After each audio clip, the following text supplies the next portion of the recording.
যুক্তরাষ্ট্রের ক্যালিফোর্নিয়ায় ঘটল যে ঘটনা, তাহাই আপনাদের সামনে এখন করিব বর্ণনা।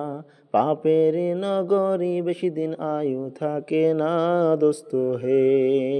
ক্যালিফোর্নিয়ার লস এঞ্জেলেসে এই শহরে ভাই, হঠাৎ করে রাতারাতি আগুন লেগে যায়। আগুন থেকে প্রাণ বাঁচাতে সব ছেড়ে পালাই দোস্ত হে। কোটি কোটি ডলারের ধন পুড়ে সবই শেষ, এক সপ্তাহ ধরে পুড়লো ধ্বংসা অবশেষ। আগুন লাগার কারণ খুঁজে পায় না সেই দেশ দোস্ত হে।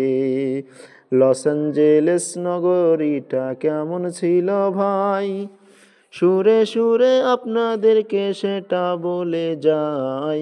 উঁচু উঁচু দালান কোঠা সিলিকন ভ্যালি লোকে কয় দোস্ত হে। বড় বড় স্টাররা সব সেইখানেতে যায়, শুটিং করতে গিয়ে সে তাই সেটেল হয়ে যায়। সেইখানেতে বিলাসবহুল জীবন কাটায় দোস্ত হে। সেই জায়গাটা পাপের এমন এমন একই কারখানা।